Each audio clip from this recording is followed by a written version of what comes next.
안녕하세요. 새롭게 하소서 주영훈입니다. 안녕하세요. 송지은입니다. 안녕하세요. 박유한입니다. 최근 정신과를 찾는 환자들이 급증하고 있다고 하죠. 그만큼 정신과 의사들의 역할이 중요한 요즘인 것 같습니다. 네, 오늘 초대 손님도 정신과 의사분이신데요. 나는 하나님과 만나기 전과 후 환자를 대하는 마음가짐이 달라졌다라고 고백하시는 분이십니다. 네, 저도 이제 교회에서 상담을 좀 자주 하다 보니까 네. 오늘 만남이 더욱더 기대가 되는 것 같습니다. 서울 성모병원 정신건강의학과 최정호 교수님 모셔보겠습니다. 어서 오세요. 안녕하세요. 안녕하세요. 네, 반갑습니다. 네, 반갑습니다. 되시죠. 네. 교수님 방송에서 많이 뵌 거. 너무 멋있어요. 네. 네. 고맙습니다. 지금 그 정신과 의사로 재직하신 지 얼마나 되셨죠? 근데 20대 중반부터 이제 시작이 됐으니까 네. 따져보면 횟수로 38년 차인데요. 38년. 네, 38년 동안 한 것 같습니다. 그 어떤 그 의술보다 많이 듣고 또 많이 이야기해 줘야 되는 역할이잖아요. 네, 그렇죠. 네. 특히 또 많이 들으셔야 하는데. 네, 네. 오늘 이제 본인 이야기를 하는 자리라서 그렇습니다.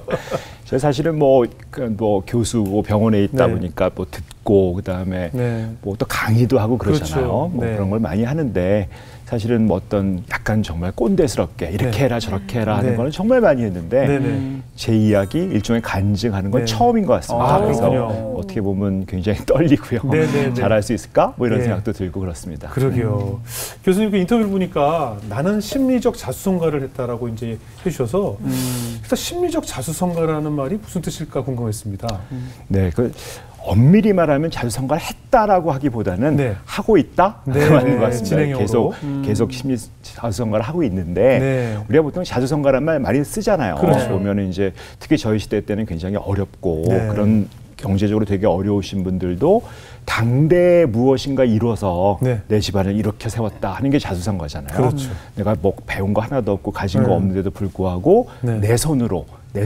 내 집안을 이렇게 세웠다 하는 게 있는데 이런 경제적인 거 말고도 사실 심리적인 것도 마찬가지입니다. 무슨 네. 얘기냐면 이게 돈도 그렇고 예. 심리적인 어떤 자원이 있거든요. 돈도 자원인 것처럼 예. 심리적인 자원이 굉장히 강한 분들이 있어요. 아주 많은 분들이. 네. 뭐 사랑도 넘치고 뭐 수용해 주는 것도 있고 예. 여러 가지 인정해 주는 뭐 정말 아주 심리적으로 자원이 몽글몽글하게 아주 많으신 분들이 있는 그런 부모를 두신 분들은 네. 사실은 그 자녀가 아무래도 그걸 물려받기가 쉽잖아요. 네네. 그래가지고 그걸 물려받았고 그렇죠. 그래서 본인도 또 심리적으로 성장하고 그러기도 더 쉽고 네. 또 그 자녀는 또 자녀한테 소위 부잣집이 돈이 좀 있으면 네. 자원이 좀 있으면 예. 훨씬 이렇게 물려받고 대물림도 인생을 있고. 시작하기가 네. 쉬운데 네.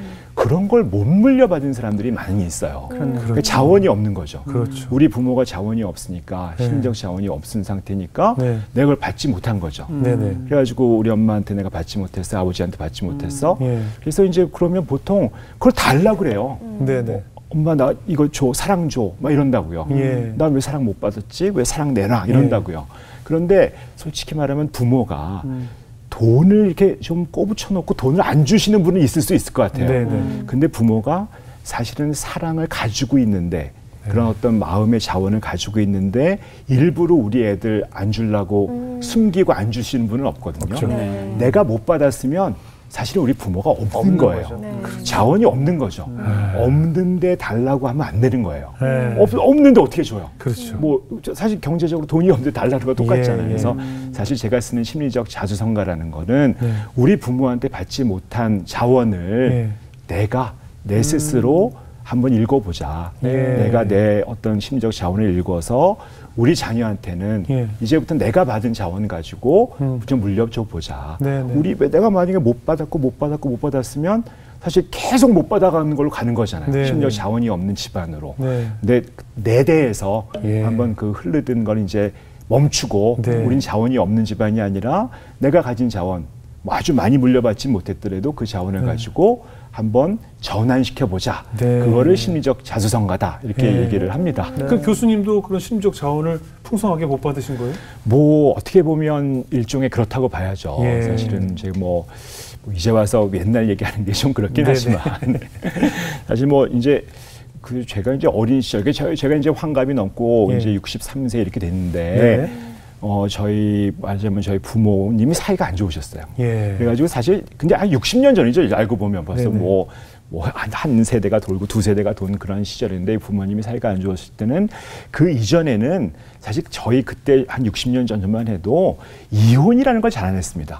부부가 사이가 안 좋으면 그냥 안 좋은 대로 사는 거죠. 그렇죠. 뭐 아내는 안에서 굶고 뭐 나가서 이렇게 하고 이렇게 살았는데 하여튼 저는 우리 부모님이 이렇게 굉장히 많이 싸우고 그랬어요. 그래서 어렸을 때 제 첫 기억이 부모님이 와장창 싸우고 한 분이 제 앞 무너진 거예요. 넘어져서. 제가 근데 자는 척한 거죠. 무서우니까. 제가 어차피 부모가 싸우고 있는데 애가 깨어 있으면 뭐 더 분위기 안 좋아지니까. 그래서 그냥 자는 척하는데 그 무게가 저한테 콱 온 거예요.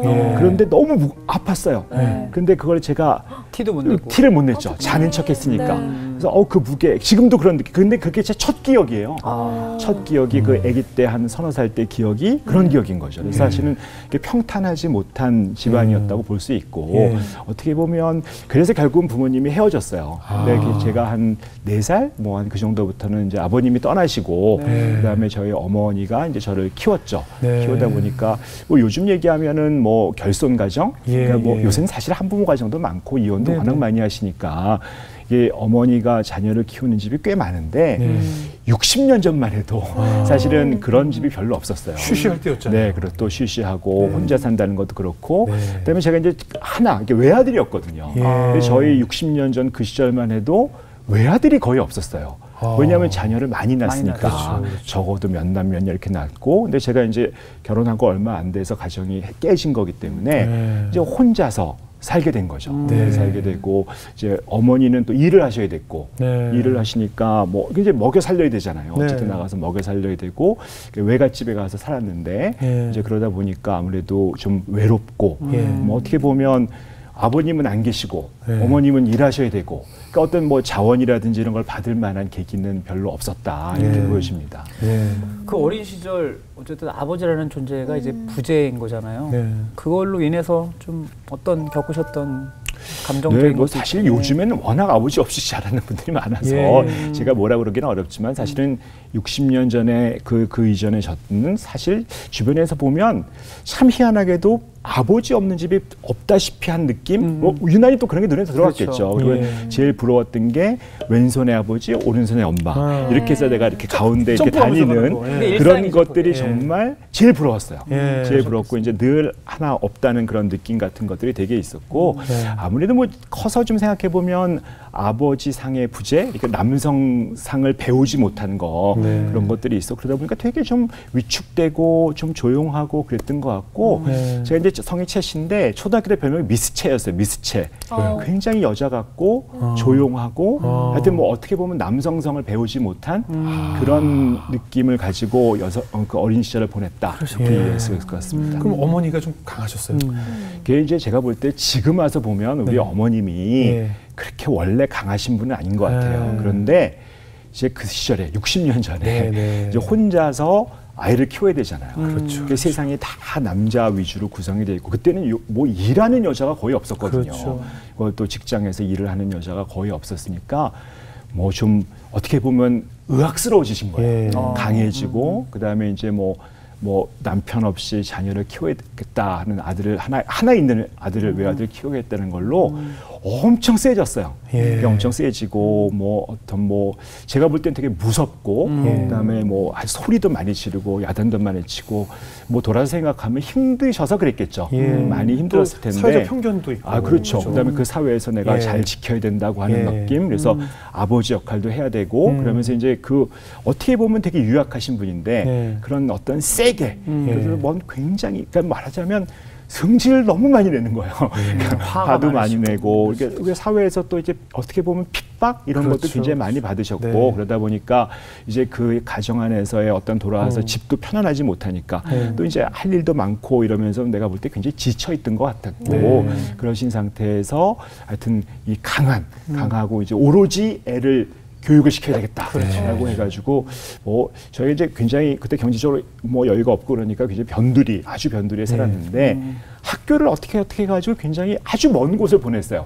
학교를 좋은 곳에 보낸다고. 이렇게 해가지고 애를 그냥 뭐 전혀 연고지도 없는 거의 그때도 아마 뭐지 교통이 막히지 않아도 거의 1시간씩 걸리는 그러니까 초등학교 1학년 때부터 1시간을 통학을 한 거예요. 왕복 2시간을. 네, 그 시간을. 네, 그러다 보니까 남산 쪽까지 사실은 네. 아, 남산 가라고 오셨어요? 네. 아, LL. 예. 아니 그때 노란 병아리? 아니 노란 병아리 옆에 다른 학교도 있었어요. 아, SYS. 그 학교 앞에 또 다른 학교 있었어요. 네, 아. 그것도 이제 이사해 갔지만 네, 뭐 특별한 학교를 말씀드리기는 어렵지만 갑자기 막 추억 여행을 떠나는 것 같은데. 근데 놀라운 건 네. 그 학교가 나중 얘기인데 네. 그 학교가 저희 교회가 임시로 있었어요. 나중에. 그러면 난 나중에 얘기고 하여튼 뭐 그건 뭐 다른 건데 어쨌든 그곳까지 다니는데 이게 참 문제가 뭐냐면 보통 아이들은 동네에서 놀잖아요.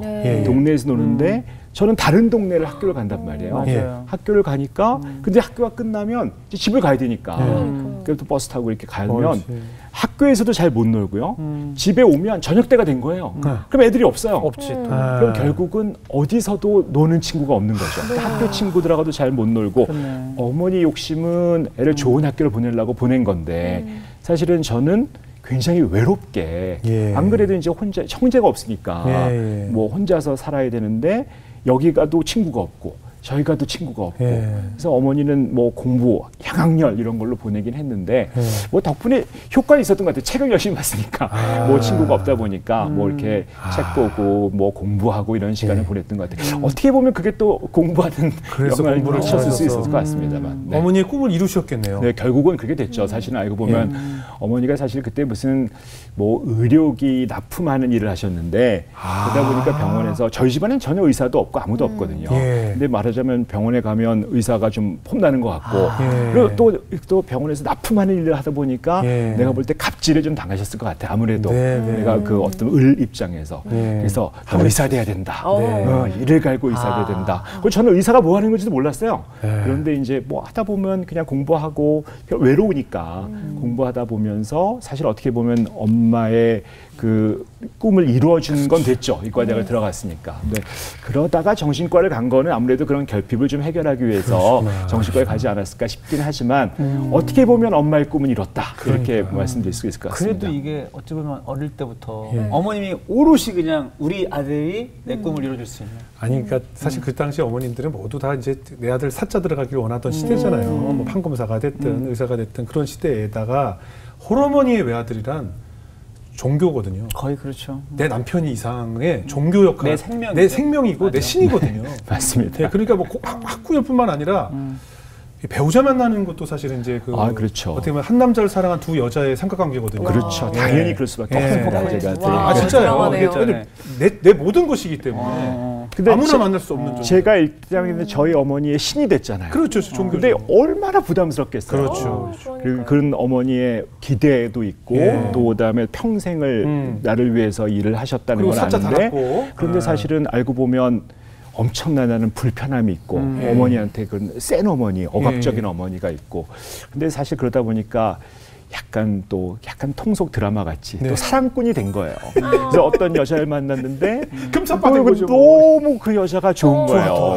부드럽고 대학교 가서 편안하고. 만나신 거예요? 그렇죠. 이제 결국은 제가 전공의 하면서 연애를 시작했는데 뭐 사실은 난 정말 이 여자가 필요하다. 뭐 이런 느낌이 좀 들기 시작하고 그래서 우리 어머니의 기대와는 또 어머니는 또 기대가 있었을 거 아니에요. 아니 어머니는 왜 반대하신 거예요? 뭐가 어머니는 사실은 제가 볼 때는 저는 지금 생각해 보면 아주 좋은 상품이었잖아요. 네네. 그때만 해도 지금 의사 뭐 좀 문제도 있고 뭐 여러 가지 좀 있지만 그 당시 사자는 왜 여자가 키를 3개 준비해야 된다. 뭐 그런 얘기했죠. 아파트 키, 차 키, 뭐 병원 키. 네, 그걸 다 준비할 수 있다. 그래서 3개 준비하라. 한목에 사실 저희가 경제적으로 어렵고 힘들게 살았던 집인데 그거를 뒤집을 수 있다라고 하는 시장에만 나가면 사실은 엄청나게 뭐 요즘에 트레이드 시장에 나갈 수 있는 최고의 재테크라고 최고에 있는데 어디 뭐 말하자면 메이저리그 갈 수 있는 그런 구단에 갈 수 있는데 키웠는데 그거를 어디 동네 저 시골에 있는 데서 시장에 안 나가고 그냥 뭐 그 뒤에서 하겠다라고 하고 알고 보면 저희 아내 뭐 집안이 뭐 그렇게 있는 집도 아니고 제가 오로지 그냥 눈에 이제 콩깍지가 딱 끼면서 사랑에 빠지고 하니까 반대하실 수밖에 없었죠. 네, 진짜 엄청난 제가 생각한 것보다 더 엄청난 반대를 하셨어요. 진짜 더 이상 뭐 진짜 우리 흔히 드라마에서 보통 알아누우셨어요? 뭐 알아눕는 게 아니라 뭐 사실은 저희 어머니 뭐 좀 세거든요. 제가 좀 반항한다고 가출도 하고 그랬었는데 그때 저희 어머니 집안에 있던 그 골프채 장식품이 있었는데 그걸로 이렇게 뭐 그걸 제가 맞고 살고 왜냐하면 처음이거든요.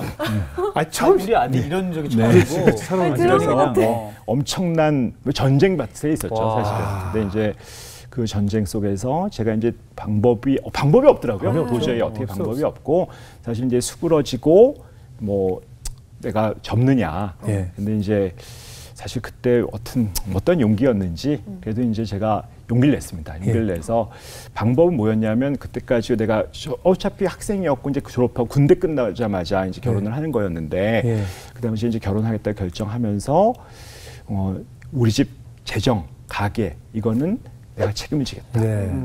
그래서 그 대신에 이제 사실은 뭐 책임지려면 요즘도 그렇지만 뭐 저는 사실 뭐 대학병원에서 교수하고 이러고 싶었는데 그러면 연구하고 뭐 병원에 있고 교수한다는 거는 재정적으로 여유가 생기는 건 아니거든요. 그래서 아주 지방에 개원을 해서 내가 이제 아주 새파란 의사, 그러니까 또 졸업해서 첫 번째 커리어를 그냥 지방에 있는 병원에 원장이 돼서 내가 돈을 벌어서 해결하겠다라고 하고 정말 1톤 트럭에 짐 딱 싣고 그냥 갔습니다. 그래서 시골에 지금 시골이라고 그러면 그렇지만 뭐 위치는 뭐 말씀드려도 될 것 같은데 대천이야 대천. 지금 보령시라고 하는데 지금 뭐 서해안고속도로 따라서 얼마나 멀리는데 옛날엔 저 갈 때는 장항선 타고 기차 타고 갈 수 있는 정말 오지 중에 오지라고 할 수 있는 곳에 가서 이제 개원가에 가서 내가 재정적으로 이제 책임지고 하겠다라고 이제 나가게 된 거고 그래서 이제 그때 저희가 이제 외갓집에 살았는데 저희 할머니는 외할머니 돌아가시고 외할아버님이 계셨어요. 외할아버님이 제가 이제 어렸을 때 뭐 그러니까 아버지는 없었지만 그래도 외할아버님이 저한테 아버지의 일종의 대리 역할을 좀 하시고 그랬는데 그때 굉장히 연로하셨습니다. 80대 후반이셨는데 그 외할아버지도 내가 모신다. 그래가지고 사실 신혼인데 그 외할아버지가 그때 잘 걷지도 못하시고 사실은 어떻게 보면 가끔 대변도 지리시고 소변은 늘 지리시고 늘 그런 할아버지를 모시고 내가 시골로 갔죠. 그러니까 저보다는 우리 아내가 사실 뭐 새색시 처음 결혼하는데 그 할아버지 시어머니는 날 반대하고 그 시할아버지는 뭐 남편이 모시겠다 해가지고 간 거니까 그 뭐 좀 어떻게 보면 요즘 얘기하는 똥기저귀 빨래하는 뭐 그런 식의 어떤 살림을 시작을 하게 된 거예요. 의사를 좋아했는데 핸디가 더 많네요. 내가 이렇게 살려고 진짜 이거 잘못 생각했는데. 아니 그런 어머니의 반대를 무릅쓰고 결혼을 하셨잖아요. 도대체 아내분의 어떤 점이 그렇게 좋으셨던 거예요? 글쎄요. 뭐 아내 자랑하면 팔불출이라고 하고 뭐 여러 가지 하지만 많이 해주세요. 사실은 지금 보면 제가 생각할 때 어떤 저희 어머니랑 살면서 제가 느꼈던 건 뭘 해야 되는 그런 인생이었잖아요. 공부도 해야 되고 기대에 부응해야 되고 뭐 어떤 그런 것들에 맞춰야 되고 하는 인생이었다고 볼 수 있는데 사실 그 어머니가 뭐 사랑을 제가 안 하지는 않았을 거 아니에요. 얼마나 사랑했겠어요. 그런데 이제 그게 너무 큰 부담으로 무게로 다가왔던 거거든요. 근데 이제 우리 아내는 사실은 알고 보면 어떻게 보면 제가 되게 외롭잖아요. 아무도 없고 친구도 그렇게 많지 않고 그런 생각을 지냈는데 제 이야기를 잘 들어준 사람이 됐던 것 같고 그다음에 굉장히 사실 어떻게 보면 엄청난 그 새색시 입장에서는 정말 받아들이기 어려운 환경이잖아요. 그렇죠. 뭐 센 시어머니의 그게 사실은 홀 시어머니의 외아들만 해도 사실 결혼하기 거의 불가능한 그런 상황이었는데 거기에 또 할아버지까지 모시고 게다가 우리 아내도 서울 출신이고 서울에 평생 살았는데 지방에 가서 살아야 되는 것이고 근데 이 모든 것들을 받아준 거죠. 그러니까 어떻게 보면 수용한 거죠. 제가 볼 때 받아들이고 어떤 그런 그래서 이걸 받아들였다는 것들이 저는 이것뿐만 아니라 이게 품성 자체가 세상에 벌어지는 일들을 굉장히 잘 받아주는 그러니까 굉장히 수용적인 어떤 그리고 일단 평온한 그런 게 전 너무 좋았어요. 그 평온한 느낌. 제 아내가 아주 나중 일인데 제가 이제 애 좀 키워가지고 할 때 교통사고 한번 크게 났었어요. 운전하고 제가 가는데 뒤에서 차가 쾅 박혔거든요. 근데 저희 아이가 뒤에 타 있었어요. 뒷좌석에. 근데 차면서 뒤 유리창이 완전히 박살이 났거든요. 크게 났어요. 크게 났는데 크게 애들은 그게 다치지 않는 것 같은데 어쨌든 유리창이 박살이 나면서 유리가 그 산산조각이 났거든요. 그리고 보통 안전유리가 깨지잖아요. 그래서 이게 우리 아이 뒤에 있는데 전 뒤에서 꽉 놀래가지고 와 있는데 뒤에서 보니까 아이들 위로 아이 위로 이게 유리가 완전히 파바바박 낀 거예요. 그런데 우리 아내가 앞에 타고 있었거든요. 조수석에. 딱 돌아다보더니 우리 아이한테 야 별사탕 같다 그런 거예요. 그러니까 이게 어떻게 보면 좀 미친 것 같죠. 놀라지 않고. 근데 사실 그 안에서도 그 순간에서도 어떤 침착. 그래서 아이가 별사탕 같다 그러니까 이게 딱 보더니 안 울더라고요. 사실은 뭐 물론 크게 다친 것도 없었지만 사실 엄청나게 놀라고 울 수 있는 상황인데 그래서 어떤 그런 평온함 그건 제가 볼 때는 뭐 그날 갑자기 훈련해서 드는 것 같지는 않고 그럼요. 어떤 기질 자체가 사실 굉장히 평온한 느낌을 가진 분이고 그래서 그것들이 저한테 굉장히 어떤 위로 그다음에 나를 받아주고 평안하다 하는 느낌이 어떻게 보면 이렇게 헷가닥가서 그런 어떤 일을 벌릴 수 있었던 것 같아요. 미인이시기도 하셨을 것 같은데요. 그거는 기본 아닐까요? 그게 궁금했어요. 그거 언급하면 너무 또 세상적일까 봐 빼신 거죠. 거기에서 이제 보셨는데 이것까지 좋더라. 이건 이제 옵션이고 필수. 그렇죠. 근데 이제 신앙도 있으셨나 봐요. 근데 저희 아내가 사실은 알고 보면 그런 게 어디서 왔을까. 나중에 이제 그때는 저는 성격이 좋은 거다라고 생각했는데 알고 보면 뭐 우리 흔히 있잖아요. 교회에서 보면 평북노예 출신에서 뭐 3대째 내려온 뭐 4대째 내려온 그런 정말 믿음의 집안이고 믿음의 집안에서 잘 성장하고 그다음에 결국은 믿는 구석이 있더라고요. 그렇죠. 믿는 구석이 본인이 있는 거예요. 그러니까 사실은 어떤 큰 요동치 아니하는 힘이 있었던 거죠. 그래서 정말 아주 좋은 크리스찬이었죠. 사실 지금 뭐 나중에 이 사람의 힘이 어디서 나왔냐 하는 것들은 그야말로 나중에 제가 알게 된 거죠. 나중에 이제 결국은 이 하나님을 믿는다는 어떤 힘이 어떤 사람한테 얼마나 평온하게 만드느냐 하는 거고 사실 어떻게 보면 고린도전서에 나오는 그 믿지 않는 남편을 아내가 거룩하게 만든다라고 하는 말씀을 우리 아내는 사실 어떻게 보면 구현한 거라고 볼 수 있죠. 그래서 그게 저한테 굉장히 큰 역할이었고 굉장히 잘 믿는 집안에 뭐 잘 믿는 친구다 이렇게 말씀드릴 수 있을 것 같습니다. 그 이후에 이제 결혼하시고 결혼 생활은 어떠셨어요? 이게 결혼이 사실은 그 다음부터는 참 저는 이렇게 좀 열심히 살았어요. 녹록치 않았는데 왜 그러냐면 제가 사실은 결혼에 성공을 했잖아요. 근데 그 지방에 간 거는 목표가 뭐였냐면 독립해서 결혼하는 거였어요. 근데 제가 그렇다고 거기서의 어떤 개원으로서의 나의 삶을 사는 게 제 목표가 아니었거든요. 저는 원래 옛날부터 이제 공부 좀 했고 그다음에 좀 뭐 여럿이서 어떤 연구를 한다든지 뭐 새로운 걸 알아간다든지 누굴 가르친다든지 교육하는 걸 되게 좋아했거든요. 말하자면 뭐 어떻게 보면 교수 스타일, 꼰대 스타일 뭐 이런 거라고 할 수 있는데 사실 지방에서 그런 걸 할 수가 없잖아요. 그러니까 알고 보면 그래서 제가 뭘 했냐면 이건 결혼에 성공한 다음부터는 한번 내가 가봐야 되겠다. 할 수 있는 일 좀 해봐야 되겠다라고 해서 사실 저는 되게 열심히 제 일을 했어요. 그러니까 말하자면 그 개원가에 있으면서도 지방에 있으면서도 논문도 썼고요. 할 수 있는 데서 하여튼 그래서 기회가 될 때마다 좀 다른 곳으로 옮길 수 있는 것들을 했고 뭐 재정적으로 따지면 그곳에 머물고 있는 게 제일 좋았겠죠. 그런데 하여튼 그런 손을 보면서 내가 정말 바라는 거는 좀 큰 곳에서 큰 일을 하겠구나라고 하고 그래서 결혼 생활이라고 하는 걸 또 보면 사실 저는 너무너무 바쁘게 제 일만 했고 사실 그러면서 뭐 여유가 없다 보니까 제가 생각해 보니까 나중에 12번 이사를 했더라고요. 12번을 이사를 하는 동안 사실 저는 한 번도 이사하는 날 없었어요. 제가 뭐 가서 일하고 이사 12번 하고 아이는 키우고 사실 포장이사지만 그때는 일일이 다 해야 되거든요. 일일이 싸고 막 그랬던 것들 하면서 근데 사실은 결혼 생활은 저는 굉장히 만족하게 했죠. 왜냐하면 뭐 굉장히 평온하고 조용하고 내가 이렇게 열심히 나가서 있는데도 불구하고 열심히 또 살고 있는 또 그런에도 불구하고 그걸 받아주고 그다음에 또 저는 뭐 열심히 논문 쓰고 일하는 것도 중요하지만 사실 관계도 되게 중요한 대한민국 남성이었거든요. 또 그때는 뭐 제가 사실은 워낙 저희 집안에는 뭐 교회 다니거나 신앙 있는 사람은 전혀 없었고 아무도 없었는 그야말로 불신자 가정이었고 제가 이제 학교를 카톨릭에 나왔는데 처음 20살 때 성당을 갔거든요. 처음 가본 거예요. 입학미사라는 거라서 되게 근사하다. 뭐 분위기 좋네. 이런 분위기가 있네 하는 걸 느꼈고 그래서 그냥 취미로 학교를 졸업하면서 군대에 있을 때 카톨릭 영세를 받았어요. 그냥 약간 교양 비슷하게. 그러니까 어떤 믿음이 있던 건 아니고 이런 분위기가 좋아서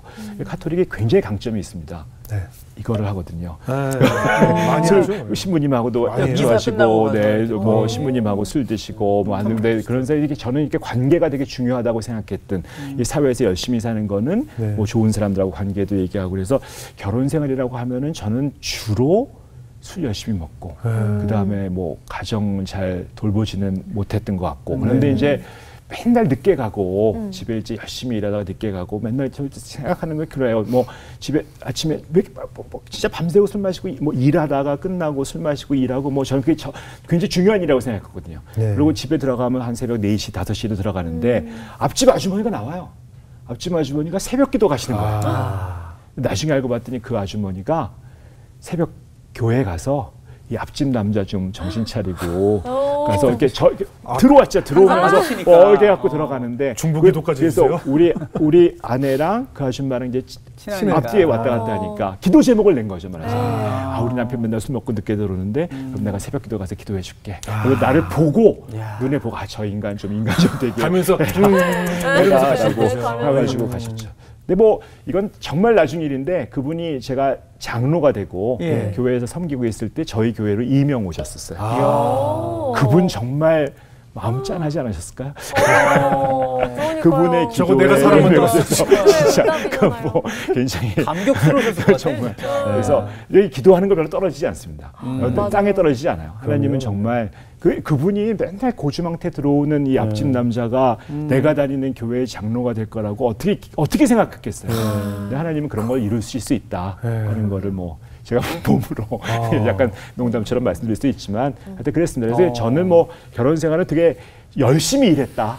뭐 이렇게 볼 수 있을 것 같습니다. 그렇게 약주 많이 하셔도 사모님이 다 그래도 받아주시고 화 안 내시고 싸우지도 않으셨나 진짜 봐요. 뭐 사실은 그러면 안 되나. 사실 그랬던 분이고 사실 제가 뭐라고 할 수가 없어요. 그래서 어쨌든 뭐 저는 싫은 소리 별로 듣지 않았습니다. 그러려니 하고 우리 아내가 정말 기도 많이 했을 것 같아요. 저에 대한 어떤 변화라든지 그런 걸 기다리면서 저는 뭐 철도 모르고 사실 아이 키우는 게 얼마나 어려운 건지도 모르고 그다음에 먹다가 집에 가기 어려우면 밤 한 12시쯤 나 좀 데리러 와 그러면 그때 애기 3살 그 자는 애 해고 해서 태워서? 운전하고 깨워가지고 오고 그랬죠. 그리고 또 그거 자랑하고 나는 우리 아내가 왔어 뭐 이거 봐 그러면서 다 뒤에 탁 타고 자고 정말 요즘 같으면 안 되지 정말 겁이 없으시죠. 요즘 같으면 뭐 사실은 제가 얘기만 들어도 저는 막 좀 가슴이 조마조마했어요. 지금 약간 조마조마했어요. 그때니까 가능한 얘기죠. 아유 참. 그랬습니다. 아내복이 많으십니다. 복은 많습니다. 진짜 저는 제가 볼 때 나중에 저는 약간 그런 신앙이 있어요. 사람은 누구나 하나님이 우리한테 보내주는 천사가 있다는 신앙이 있어요. 그러니까 날개 달린 천사 이런 거 아니고 말 그대로 그냥 하느님이 나에게 보내준 하나님의 사명을 가지고 보내는 사람이 천사거든요. 근데 우리가 알아채지 못하는 것뿐이에요. 정말 수많은 천사가 있는데 뭐 우리 아내가 대박 천사인 거죠. 저한테는 하나님이 정말 이렇게 날개 없이 보내가지고 제가 일찍 알아차리지 못했지만 사실은 저한테는 정말 아주 중요한 천사고 지금까지도 제일 중요한 천사이고 사실은 그걸 통해서 제가 이제 주변에 천사가 있구나 하는 것들을 좀 알게 될 수 있었다고 볼 수 있습니다. 근데 이제 어떻게 이제 교수님께서 언제 어떤 계기로 이제 변화가 생기셨어요? 글쎄요. 이제 제가 이제 결국은 그러니까 좀 30살부터 30대부터 30대는 정말 이렇게 화려하게 술 속에서 보냈고 되게 열심히 했어요. 사실 알고 보면 논문도 열심히 쓰고 막 그러다가 이제 저희가 40이 되던 해에 말하자면 미국 연수를 갈 기회가 있었습니다. 저희가 이제 뭐 무슨 우리가 보면 해외 연수 기회가 주어지고 말하자면 새로운 기술, 뭐 병원에 좀 필요한 기술을 배워야 되겠다라고 해서 제가 두뇌자극 치료라고 자기장 치료라는 우리나라에 없었거든요. 제가 처음으로 들여왔는데 그 자기장 치료를 배울 기회를 있어서 미국으로 연수를 가게 됐어요. 연수 가게 됐더니 그때까지 마흔이 됐을 때 저는 한국에서는 굉장히 촉망받는 또 열심히 하는 그다음에 이제 제가 시골 병원에서 시작해서 계속 옮기면서 뭐 정신병원에 있다가 뭐 준종합병원에 있다가 하여튼 대학병원까지 계속 옮겨온 어떻게 보면 일종의 라이징 스타? 뭐 이런 느낌이 좀 있는 되게 촉망받고 똘똘한 친구였어요. 그런데 연수를 딱 가서 미국 갔더니 정말 아무것도 아닌 거예요. 그러니까 지금 어디서 보면 우리로 보면 저희 병원에도 와 있는데 그 어디 동남아에서 연수 온 것 같은 그런 느낌이죠. 미국에 연수를 갔는데 정말 내가 그동안 살아왔던 꽤 열심히 살았는데 난 진짜 별거 아닌 거예요. 내가 이렇게 진짜 열심히 거의 뭐 40이라고 하는 인생을 다 해서 거의 잠 안 자고 일하면서 열심히 살아왔는데 사실 나는 이 큰 세상에서 와서 보니까 진짜 별거 아니더라. 난 뭘 했지? 뭘 하려고 이렇게 열심히 살았지? 하는 느낌이 좀 약간 요즘 말로 현타 같은 게 온 거죠. 그래가지고 뭐 병원 일하고 하는 것도 있지만 좀 확실히 미국에 있으니까 어떤 굉장히 한가해졌죠. 그동안 하는 거에 비해서 한가해지면서 말하자면 빨래 이런 거 살림 이런 거를 전혀 제가 뭐 돌보거나 그럴 사람이 아니었는데 이제 뭐 미국에 있으면 거기는 이제 또 미국이 뭐 약간 타운하우스 같은 데 있었는데 세탁기가 없어요. 그래서 이제 공동 세탁기가 있거든요. 공동 세탁기 있는 데 가서 거기서 건조해 갖고 이제 오는 그런 게 빨래 넣고 뭐 돌려서 갖고 오는 작업을 하고 이제 그걸 개는 걸 했는데 제가 평생 빨래 처음 개봤어요. 미국 가서 처음 개봤는데 사실 어렸을 때 우리 어머니가 그런 거 못 개게 했을 거고 그다음에 결혼하고도 바쁘다는 핑계인데 처음 개했는데 우리 아내의 티셔츠를 갠 거예요. 이렇게 꺼내가지고 그 건조기에서 갰는데 너무 조그만 거예요. 티셔츠가 너무 티셔츠가 이게 사람이 입는 옷이가 우리 딸 건가? 뭐 그때 애가 한 5살이니까 그 정도밖에 안 되는 거 티셔츠가.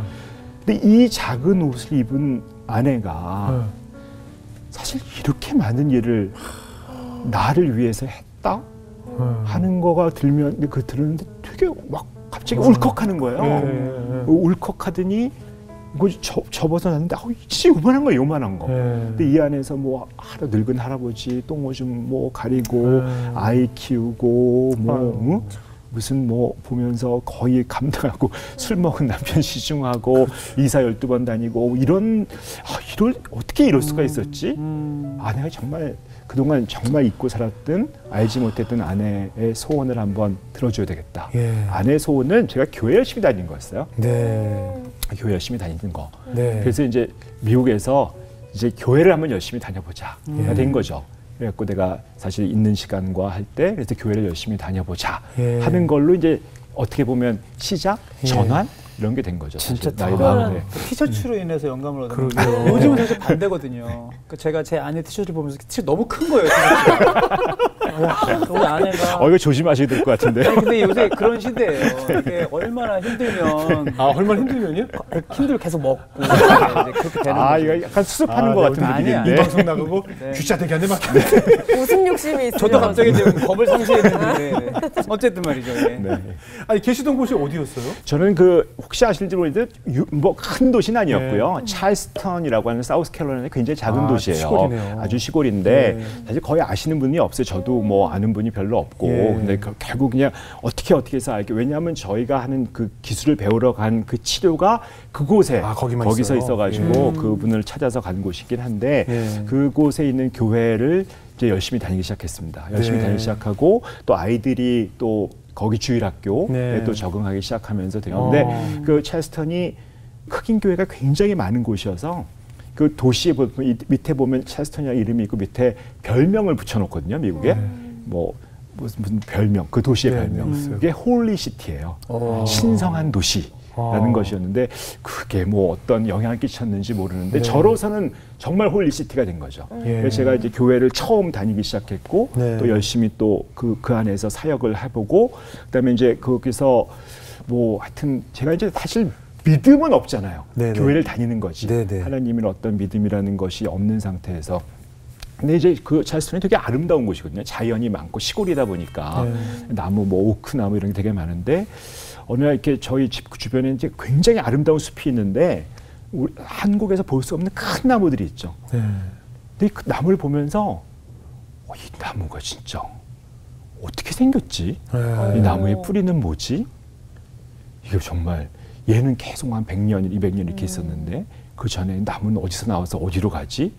이 지구 약간 그런 거예요. 약간 지구, 땅 뭐 약간 그런 마음의 흔들림이 오기 시작한 거죠. 근데 그러다가 보니까 신앙은 없는데 그냥 좀 알아봐야 되겠다는 마음이 생겼어요. 그래서 제가 잘하는 게 있죠. 책 보는 거, 공부하는 거. 그래서 그 시골 교회니까 사실은 책이 별로 없었어요. 그러니까 알고 보면 그때가 제가 이제 2000년인데 1980년대 책들. 그 이민교회니까 목사님이 이민 오시면서 가져오신 책, 70년대 책, 80년대 책. 그리고 그때 이제 교회에서 뭐가 있었냐면 그때 녹음 테이프.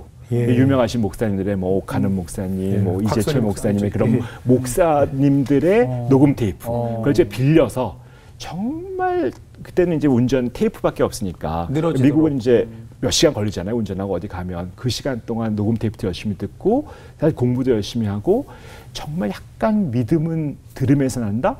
이런 게 조금씩 생기는 거예요. 그러면서 이재철 목사님 설교였던 것 같은데 정말 이 천하를 만드신 하나님과 교제하라. 이 세상을 만드는 하나님과 교제하라. 그 하나님을 알아가라. 그 하나님이랑 접하라 하는 느낌을 가지면서 제가 자연이 너무 아름다우니까 야, 이게 자연이 만드신 게 하나님이야? 하나님과 내가 교제할 수 있어? 내가 하나님하고 친할 수 있어? 하는 게 약간 감동이 온 거예요.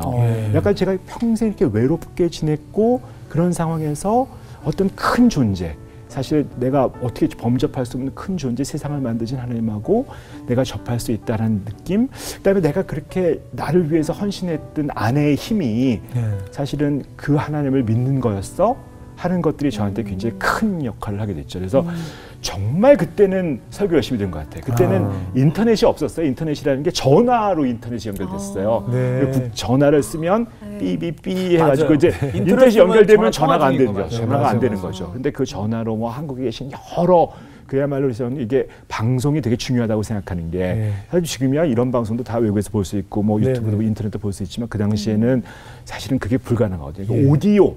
오디오만 들었는데 거의 아마 인터넷에 떠 있는 모든 오디오를 들었던 것 같아요. 그 짧은 시간 동안에. 근데 이게 그때 우선 이제 한국보다 비교할 수 없이 한가해진 것도 있고 그러면서 이제 어떻게 보면 정말 치열하게 좀 공부를 했던 것 같고 그때 또 천사가 한 분 있었어요. 천사가 뭐였냐면 미국으로 이민 간 한국 의사분인데 그분이 뭐 저보다 한두 살 아래인 분인데 우리 아내한테 나중에 보니까 사주를 받은 거예요. 근데 이제 어느 날 저한테 그냥 와서 나랑 공부를 한번 하자 그런 거예요. 1:1 성경 공부를 한 거죠. 뭐 한국에서 그런 거 하면은 약간 이단 같지만 사실 거기는 없으니까. 그래서 이제 그분이 정말 아주 신실하신 분인데 그분하고 사실 한 6개월 정도 1:1 공부를 했습니다. 제가 믿기지 않는 것도 많고 그런데 그거를 좀 물어보고 근데 저는 사실 그 사람하고 공부를 하면서 그 공부의 내용보다도 그분이 이민해서 한국 의사가 이민 가서 산다는 게 그 사람은 전문의까지 따고 갔거든요.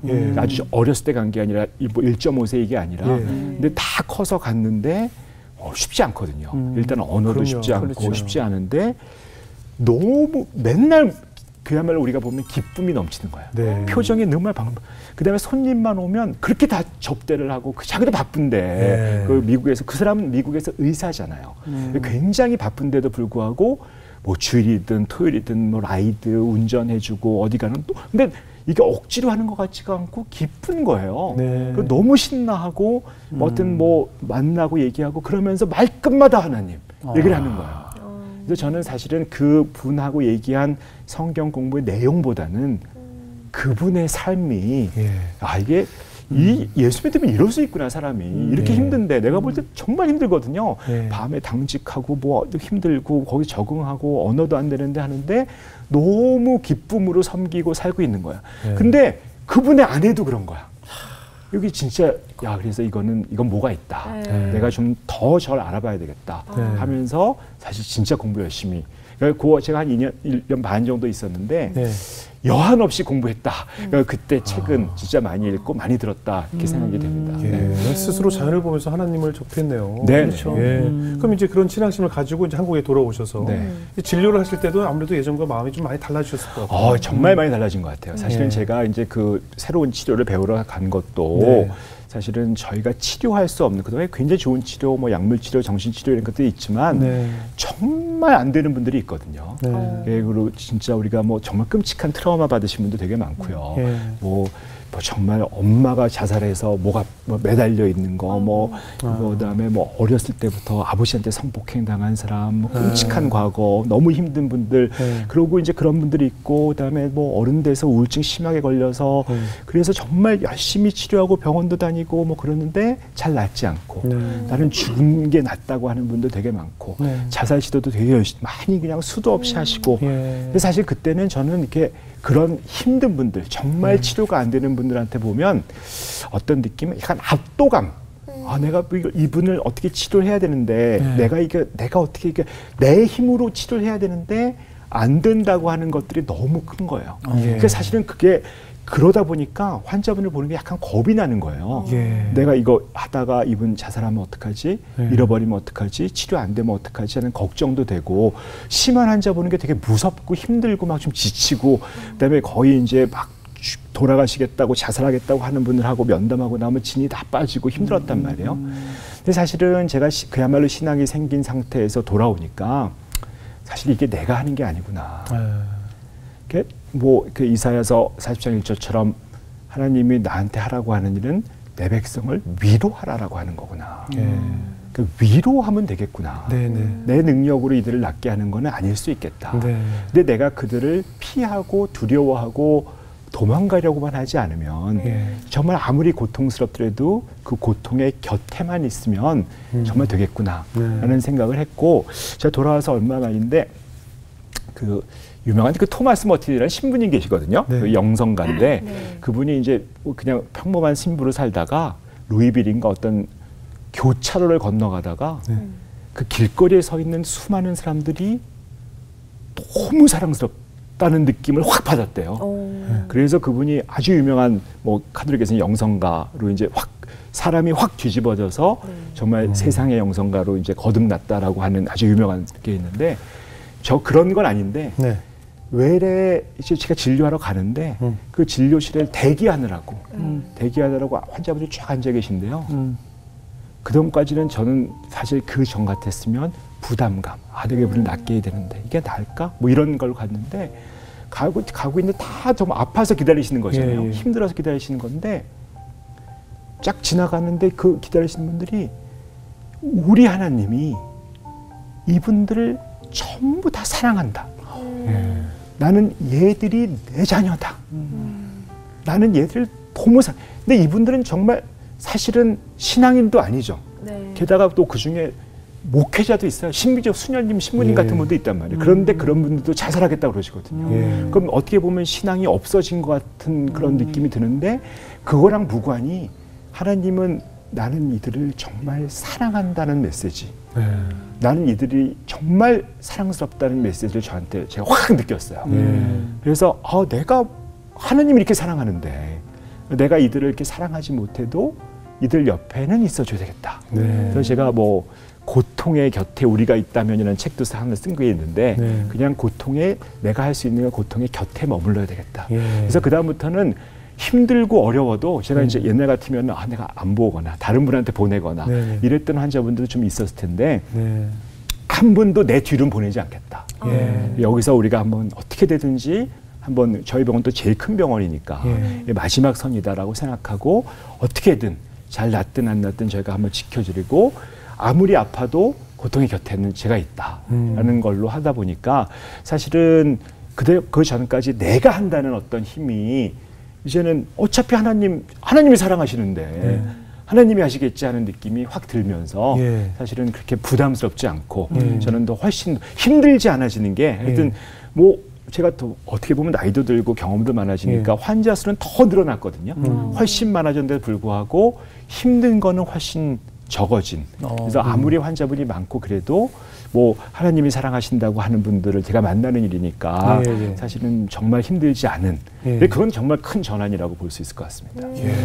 아니 그러면 지금 이제 진료하는 마음가짐이 또 달라지셨다고 말씀하셨잖아요. 그 이후에 또 달라진 면들이 또 많으셨을 것 같아요. 네, 또 제가 조금 느낀 게 점이 있는데, 사실은 이제 뭐 이런 예를 하나 들 수 있을 것 같아요. 예를 들어 보면 이제 어떤 치료를 하는데 어떤 뭐 여자분이었는데 출산 후에 아주 심한 우울증이 오신 거예요. 우울증이 아주 심하게 돼가지고 오셨는데 이야기를 들어봤더니 그분 부모님이 선교사예요. 그래서 어떤 중앙아시아 어떤 지역에서 이제 선교를 하고 선교사로서 이제 살았다가, 근데 선교사 말하자면 MK죠. 그러니까 선교사 자녀가 이제 됐는데, 이제 그 중앙아시아에 살다 보니까 한국에 이제 돌아와서 살게 됐는데 어린 시절을 다 거기서 보낸 거예요. 그러니까 이 친구가 적응하기가 어려운 거예요. 한국에서.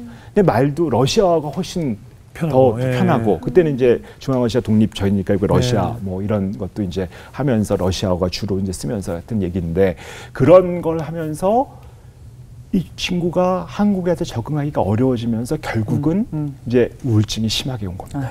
그래서 저희가 좀 하여튼 그때 뭐 기도도 하고 뭐 약도 쓰고 치료를 했는데 하여튼 좋아지셨어요. 좋아지셔서 이제 결국은 회복이 됐는데, 제가 그 이후에 저는 개인적으로 결국 이제 한국에 와선 교회 생활하면서, 교회 이제 의사니까 의료 선교 열심히 했거든요. 의료 선교 열심히 하고 뭐 의료 선교 뭐 그래서 이제 보통 의료 선교 그 있잖아요. 보면 이제 뭐 좀 어려운 곳에 가서 저희가 뭐 베트남, 캄보디아, 뭐 중국 이런 데 다니면서 이제 의료 선교 열심히 하는데, 정신과 의상 가서 별 쓸모가 없거든요. 그래가지고 뭐 언어가 통하지 않으니까 별 쓸모가 없어요. 그냥 일반 의사하고 감기약 씌워주고 뭐 아니면 줄 세우고 이런 걸 하고 살았는데 사실은 알고 보면 이게 약간 좀 어떻게 보면 좀 더 다른 걸 쓸 수 있는 인력인데 뭐 애들 줄 세우고 뭐 이렇게 사탕 나눠주고 하기만 하기에는 너무 그렇잖아요. 그래서 제가 이럴 때 뭐 어떤 걸 할 수 있을까라고 생각을 했는데, 그때 저희가 느낀 게 의료 선교를 하면서 동시에 하면서 이제 보니까 선교사님을 통해서 제가 선교를 가잖아요. 의료 선교를 가는데 선교사님하고 얘기를 하다 보니까 선교사님들이 사실은 되게 힘든 게 많은 거예요. 그렇죠. 자녀 문제도 그럼요. 힘든 거 많고, 그다음에 그야말로 우리를 대신해서 땅끝까지 나와 계신 건데 뭐 본인의 어떤 힘든, 그다음에 뭐 파송된 데서의 압박, 그리고 내가 나오는 어떤 열매는 없는 것 같은 느낌도 있고, 내가 실패감 같은 것도 있고, 뭔가 잘못한 사역 같은 것도 있고, 뭐 문화적인 힘든 것도 있고, 근데 우리가 말할 수 없는, 평상시에 우리가 선교사님 한번 간증 듣고 그럴 때는 전혀 알 수 없는 그런 어떤 아픔들이 있으신 거예요. 그래서 내가 그래도 정신과 의사인데 그래서 이들을 도울 수 있는 어떤 것들을 좀 해봐야 되겠다라고 생각하고, 제가 이제 결국은 나중에 돌아와서 뭐 행복이니 긍정이니 잘 사는 법 하는 것들이 제 전공 중에 하나고, 그래서 그걸 해서 저희가 하는 프로그램하고 늘어서 선교사 강점 프로그램이라는 걸 만들었어요. 선교사들을 도울 수 있는 프로그램을 만들어서, 그래서 이제 그 프로그램을 만들고 그걸 잘 해서 몇 번 하다가 중앙아시아 어떤 곳에 갔어요. 어떤 모 나라에 가서 그 선교사들 모시고 프로그램을 한 거예요. 하는데 어떤 분이 와서 인사를 하는 거예요, 저한테. 저한테 인사를 하는데 그분이 바로 그 산후 우울증으로 왔던 선교사분님의 자녀예요. 그 딸이에요. 근데 그 딸이 결혼해서 그 부모가 있던 선교지로 선교사로 온 거예요. 그 자기가 그렇게 싫었던 선교사. 그 선교지가 그렇게 싫었고 힘들었는데 자기가 그렇게 싫어했던 러시아어, 그거를 쓸 수 있는 곳에 이분이 선교사 자녀가 선교사가 돼서 자기 부모가 계시던 곳보다 더 오지에 가서 사역을 하는데, 그 선교사 소사이어티에 그게 뜬 거예요. 최정호 교수가 강점 무슨 프로그램을 한다. 이 사람 내가 치료했던 그 사람인데 해가지고 저를 찾으러 온 거예요. 만나러 오셨어요. 네, 만나러 와서 제가 전 약간 진짜 감동을 받았고, 그러면서 제가 느낀 게 뭐냐면, 하나님은 정말 크게 쓰시는구나, 말을. 그러니까 그 우리 MK, 힘든 우리 MK를 나중에 선교사로 쓸 수 있도록 러시아 훈련시키고, 그러면서 우울증도 왔지만 또 회복시켜서 또 그 치료받게도 하시고, 또 치료받던 치료자를 이곳에 보내서 또 위로할 수 있기도 하시고, 이게 이 세계가 우리가 볼 때는 정말 내 앞에 벌어진 그런 작은 일들 가지고 투쟁하고 싸우는 것 같지만, 하나님의 시각에서 보면 여기서 이렇게 쓰이고 저렇게 쓰이고, 내가 고난 같지만 그 친구는 러시아어가 일종의 고난이었죠. 한국어 잘 못하고 러시아어 고난이었지만 사실 러시아를 통해서 할 수 있도록 쓰이고, 저는 뭐 전혀 못 모르고 있었는데 또 제가 하고 했던 마음을 써서 그 선교사님 도울 수 있게 되는 거고, 이게 세상은 이런 판으로 돌아가는구나. 그래서 세상에는 이 소위 말하는, 제가 늘 잘 쓰는 말로, 하나님의 와이파이가 너무 많이 있는 거예요. 너무 여기 와이파이가 너무 빵빵하게 터지는데 우리가 안 키는 거예요. 우리가 이게 와이파이를 키는 순간 하나님하고 접속이 되고, 이게 하나님 세계에서 돌아갈 수 있다는 건데, 우리가 평상시에 그 핸드폰에 와이파이 끄는 거 있잖아요. 꺼놓고 사니까 왜 이렇게 안 터지지? 안 터지지 그러면서 자기 비용으로 자꾸 그 돈 내갖고 자기 비용으로 접속하려고 하는 거죠. 무엇인가에. 근데 결국은 큰 시각으로 보면 이 하나님 세계 안에서 무엇인가 돌고 있다는 걸 정말 느껴서 사실 저는 뭐 이렇게 뭐 진료할 때 달라진 거 이외에도 세상을 살면서 어떤 이게 하나님 안에서 돌아가는 일이구나 하는 맥락은 정말 확실히 믿음이 생겼다고 볼 수 있을 것 같습니다. 이거 뭐 비단 선교사님들만의 문제가 아니잖아요. 현대를 사는 모든 사람들이 사실 굉장한 지금 박탈감으로 우울을 호소한 분이 너무 많잖아요. 저는 이 우울증이라는 병이 그냥 우리 국민병 같아요. 요즘 특히. 네, 맞습니다. 그렇게 호소하는 분들이 너무 많고 삶을 너무나 쉽게들 포기하고 기사를 열면 매일 쏟아지는 우울감을 우울감을 호소하는 분들 어디로 전화해달라는 그 극단적 선택의 기사가 매일 쏟아지고 있거든요.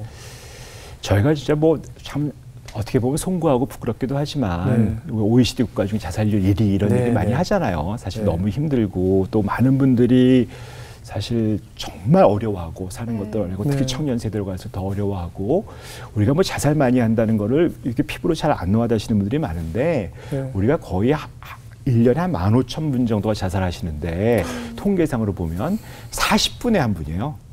40분에 한 분. 그러니까 지금 40분에 한 명씩 자살하는 거거든요. 우리가 방송이 1시간 하면 그 시간에 거의 한 명, 또 끝날 때쯤 되면 또 한 명 이렇게 죽는 거예요. 근데 이게 우리가 옛날에 코로나 우리가 한 3년 동안 고생했잖아요. 근데 코로나 너무 전 국민의 관심사였잖아요. 코로나로 사망자 맨날 올라가고 하는데 코로나 3년 동안에 죽은 코로나 사망자보다 그 해에 죽은 자살자가 훨씬 더 많습니다. 그러니까 훨씬 많은 사람들이 자살로 인생을 끝내거든요. 그래서 이게 정말 안타깝게도 많은 분들이 이 세상에서 사실 제가 보면 정말 수많은 자살하고 싶은 분들 이런 분들하고 얘기를 해보면 정말 죽고 싶어서 자살하시는 분은 없어요. 살기가 힘든 거예요. 살기가 내가 사는 게 너무 고통스러우니까 살기가 힘드니까 죽는 걸 선택하는 거거든요. 죽음이 좋아서 하는 게 아니에요.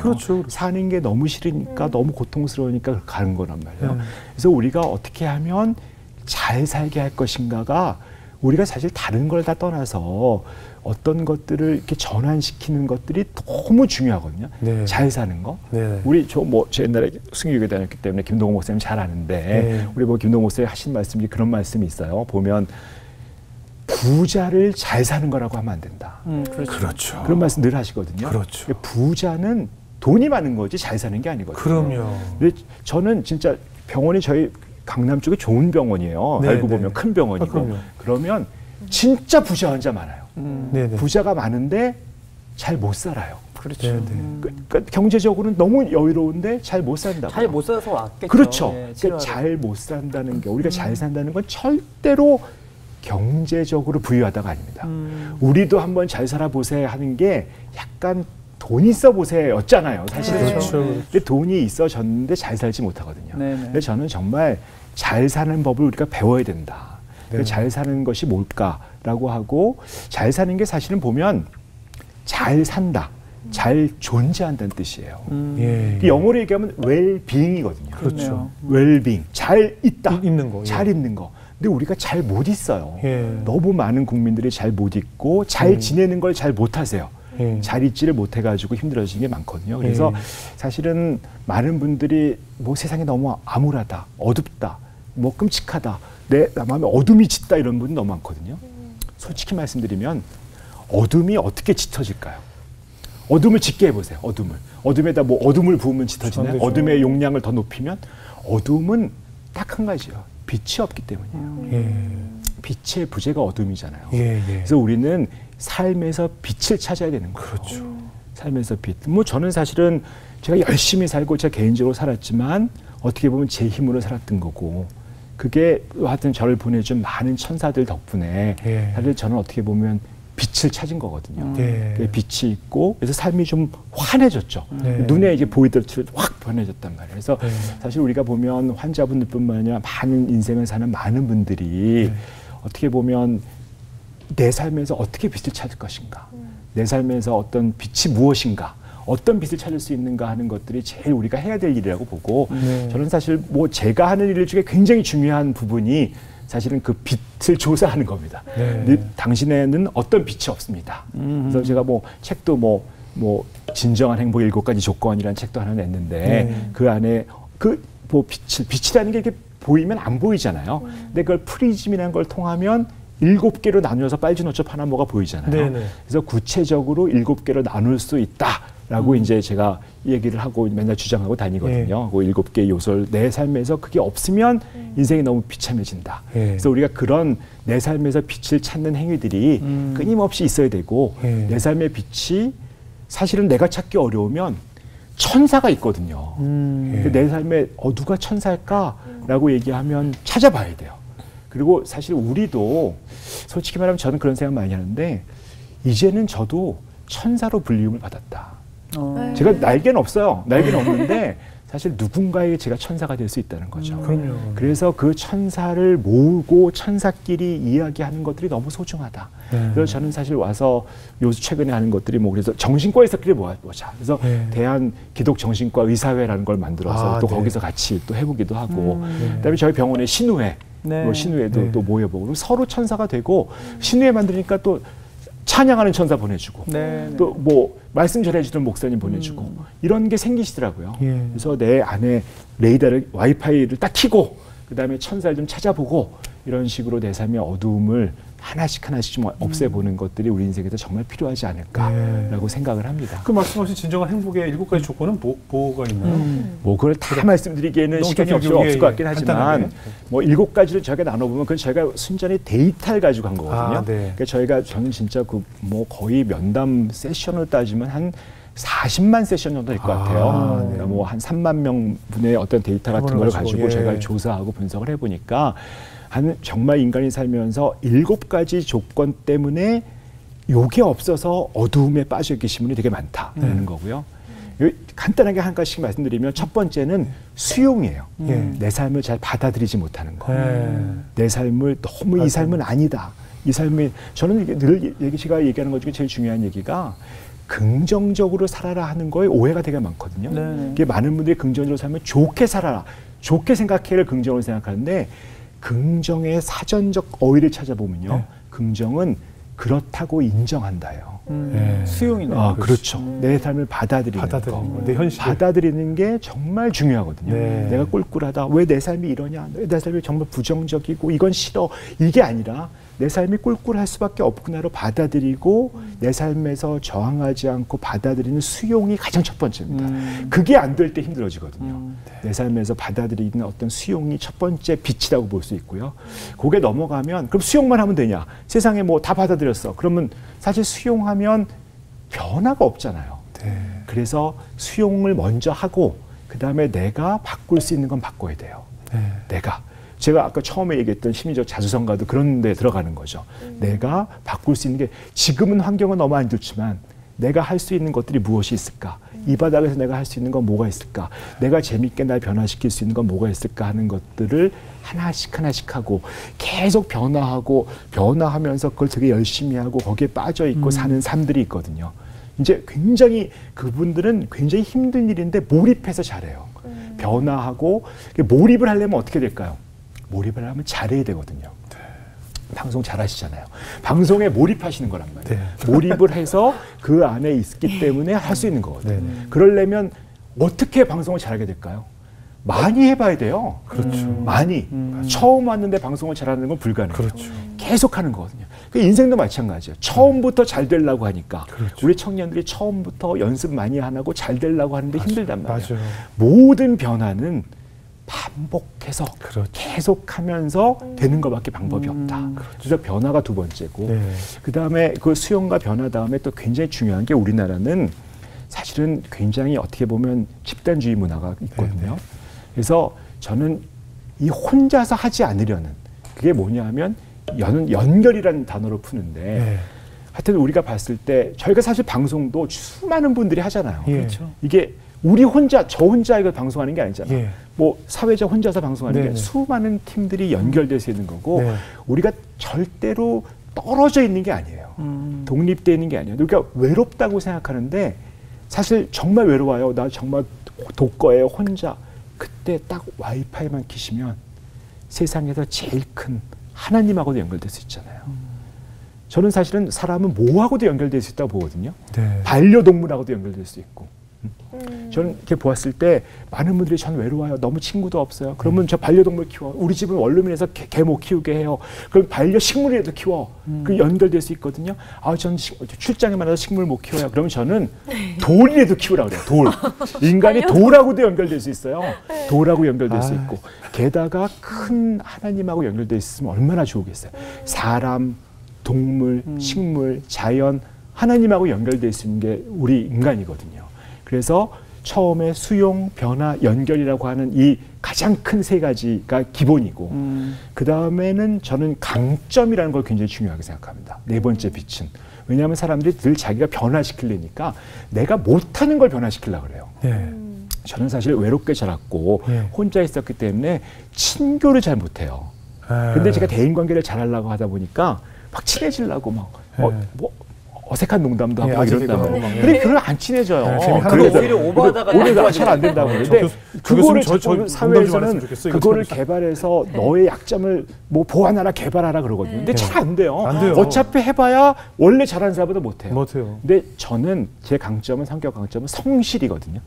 굉장히 성실해요. 하던 일 계속 열심히 하거든요. 근데 제가 열심히 제 할 일 하다 보니까 저를 좋아하는 친구가 생기더라고요. 그렇죠. 그러니까 내가 가진 강점을 좀 알고 그 우리가 선교사님 프로그램도 그런 거거든요. 선교사님들이 자꾸 자기가 가진 것들을 안 쓰고 내가 없는 걸 쓰면서 자꾸 힘들어진단 말이에요.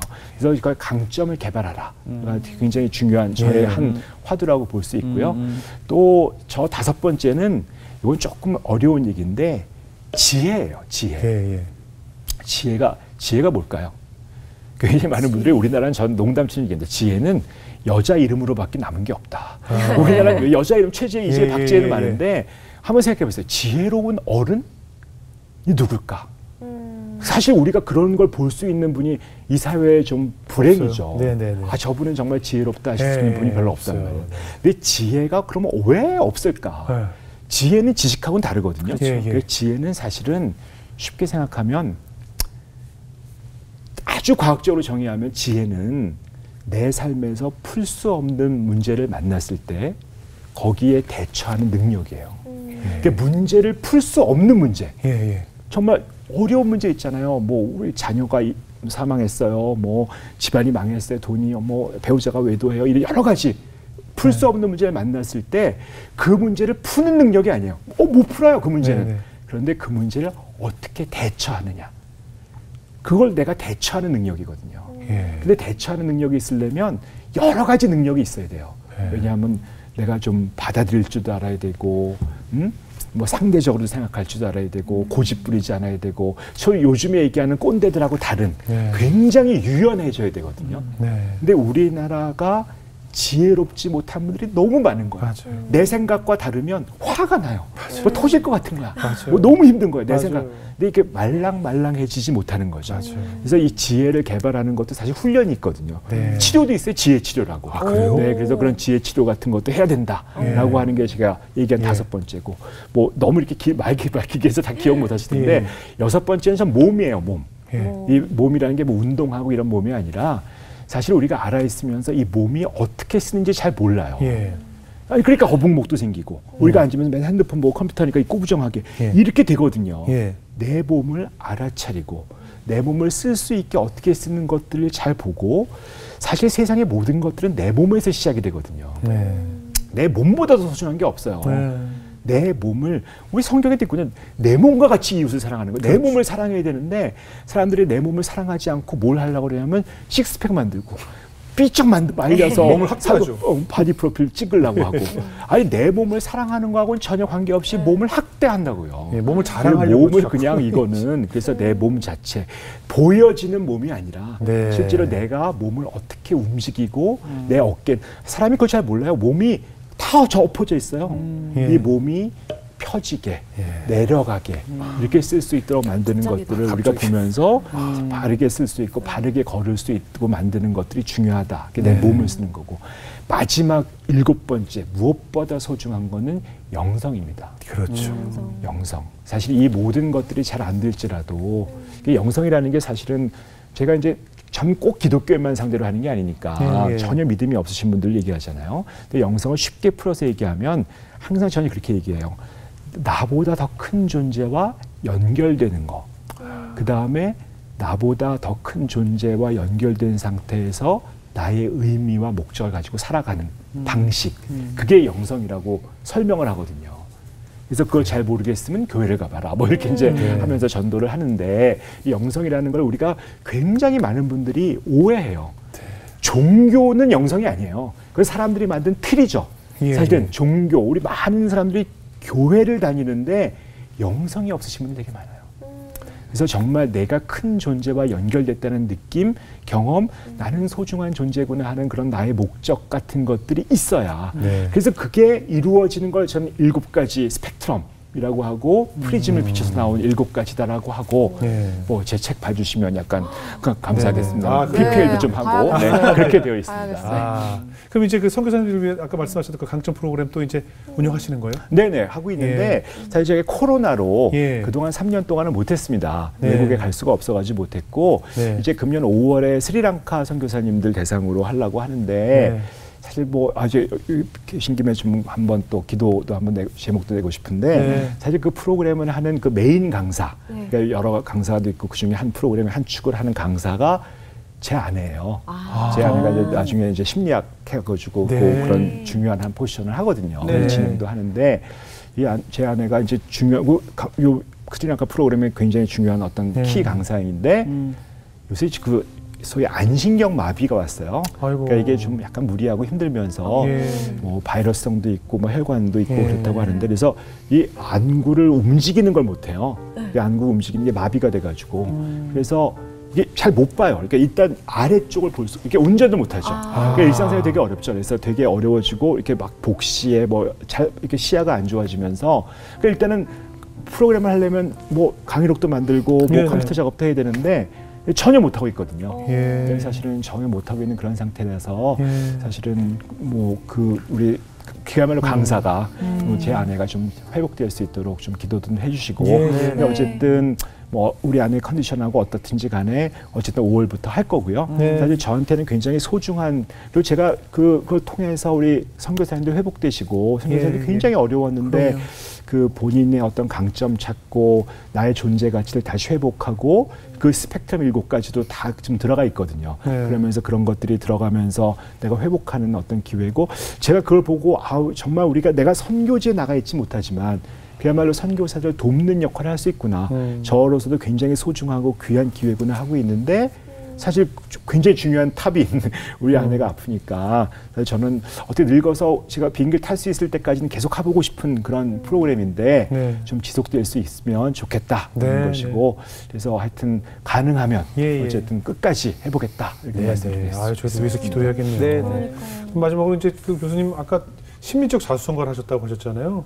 그렇다면 이제 그 내 자녀들에게 사랑을 물려주실 때 어떤 아버지셨을까? 제가 사실 이렇게 말하자면 아버지의 부재로 살았잖아요. 그러니까 그러다 보니까 이제 아버지로서의 역할을 하는 게 어떻게 해야 되는지 잘 모르고 보고 배운 게 없으니까. 그래서 이제 또 굉장히 바쁜 아버지로 살았잖아요. 근데 이제 거기서도 또 우리 천사 우리 아내가 역할을 큰 걸 했습니다. 사실 알고 보면 뭐 사실은 아버지는 나가 있으니까 많은 뭐 제가 보니까 많은 집이 그렇더라고요. 그러니까 예를 들면 어디에 놀러가 놀이동산 놀러 가고 싶어. 그러면 아버지랑 상관없이 아버지는 어차피 일하니까 우리 자녀 둘이니까 셋이 가면 되거든요. 그리고 아버지는 거기 갔다 온지 모르는 거예요. 그런데 우리 아내는 정말 현명했던 게 그거를 아버지한테 허락을 받자 그랬어요. 놀이동산에 가도 되니? 나 되나? 하는 거를 우리 자녀가 저한테 아버지 엄마랑 놀이동산에 가려고 해요. 갔다 와도 돼요? 제가 그 가정에 참여할 수 있는 거죠. 그 엄마 입장에서는 그게 굉장히 번거로운 일이에요. 괜히 한 명 끼워주는 거니까. 사실 제가 허락하고 자시고가 아니거든. 엄마의 노동력으로 가야 되는 건데 그런데 그러다 보니까 자녀가 우리 아이가 우리 아버지가 있구나 하는 걸 알게 된 거죠. 눈엔 보이지 않지만 그래도 바쁘지만 사실은 아버지가 말하자면 육아에 참여할 수 있게 됐죠. 제가 갔다 온 걸 아니까 오늘 어땠어라고 얘기할 수 있는 거고, 근데 보통은 그렇게 안 하더라고요. 그러니까 얘기 안 하고 갔다 오는 거야. 그래서 아버지는 점점 필요가 없는 존재죠. 오히려 어머니가 아빠의 권위를 세워주신 것 같아요. 그러니까 그게 정말 좋았던 것 같고, 그러다 보니까 사실 자녀와 관계가 사실 저는 뭐 이렇게 얘기하면 그렇지만 상당히 좋은 편이다. 그래서 뭐 지금 뭐 나이가 들어서도 우리 저희 자녀가 다 30이 넘고 직장인인데도 불구하고 꼭 부모랑 여행 가고 싶어하고 같이 있고 싶어하고 그러는 거는 남들 보니까 안 그러더라고요. 중학교만 돼도 부모랑 같이 어디 가는 거 되게 싫어하는데 저희 자녀들은 정말 어디 가도 같이 있으려고 그러고 그런 건 정말 좋고요. 저희 자녀 속에서 이제 같이 지내면서 제가 또 이제 하여튼 제가 바빴지만 주일날 예배드리는 거 같이 하는 거, 그다음에 제가 가정의 전통이라고 할까? 12월 31일 날 우리 뭐 하여튼 송구영신 예배 가기 전에 저녁 같이 꼭 먹으면서 뭐 지방에도 있고 뭐 다른 곳에도 있고 그랬는데 그날은 좀 모여서 우리가 1년 동안 어떻게 살았는지 나누고, 말하자면 가족 워크샵 같은 거를 우리 집안 전통으로 하자고 했었어요. 근데 그게 되게 효과가 있었어요. 그래서 이제 사실 알고 보면 기도 제목, 1년 동안의 기도 제목을 내는 거죠.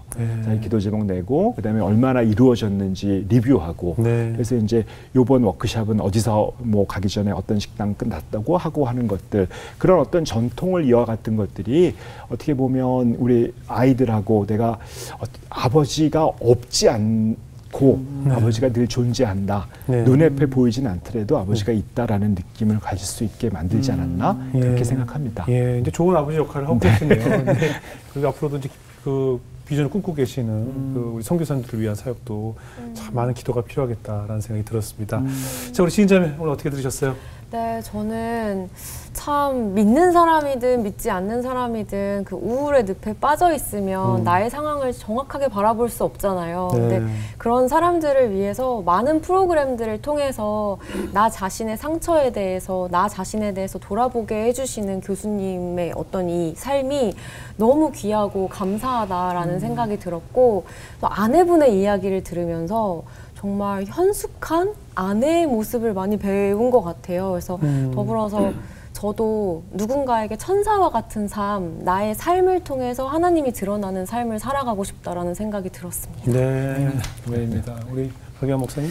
네, 오늘 우리 교수님 말씀 들으면서 그 겉으로 드러난 상처보다 더 위험한 건 마음속의 상처 같아요. 그러죠. 근데 그 마음속의 상처는 일단 보이지 않으니까 묻어두고 치료하지 않아서 더 심하게 굶어가는 것 같은데, 아까 우리 말씀하시는 중에 그 성직자분들도 목사님, 신부님 이분들 다 아프시고 우울증 있으시고, 근데 그거를 이제 이렇게 표현하고 드러내는 순간부터 우리 인식이 무슨 뭐 목사가 우울증이야, 무슨 뭐 신부님이, 그러니까 그게 마치 믿음 없는 것처럼 인식이 되어져 버렸다는 것이죠. 저는 그래서 더더욱 아픈 일들이 자꾸 감추게 되는 것 같아요. 그렇죠.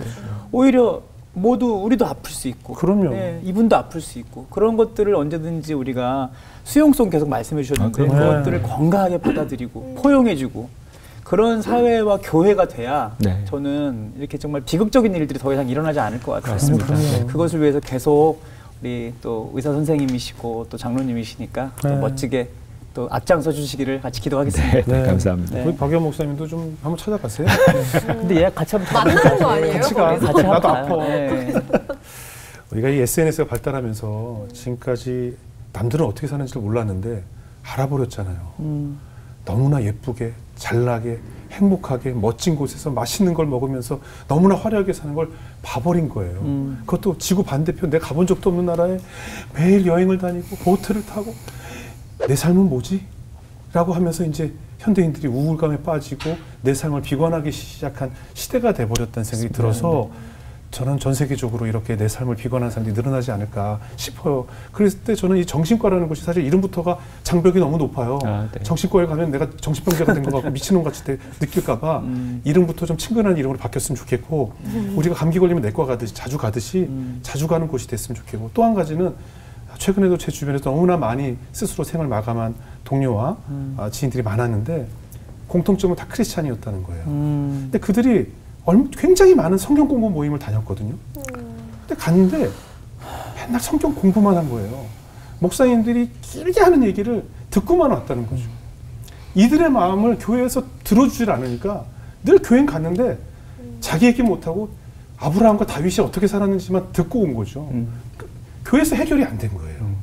그러니까 어디서 해결이 안 되고 빚을 너무 많이 져가지고 너무 창피하고 숨을 데가 없는데 도저히 이게 세상에 알려지면 이보다 더한 망신이 있을까? 결심하는 순간 다 생을 마감했더라고요. 전 교회가 그 역할을 이제 해줘야 된다. 네. 더 이상 계속 성경만 들으라고 계속 말씀만 길게 하지 마시고 너무 길어요. 성경. 제 불만이에요. 너무 길어요. 목사님들 줄이고 그건 줄이고 좀 들어주셨으면 좋겠어요. 교회에서.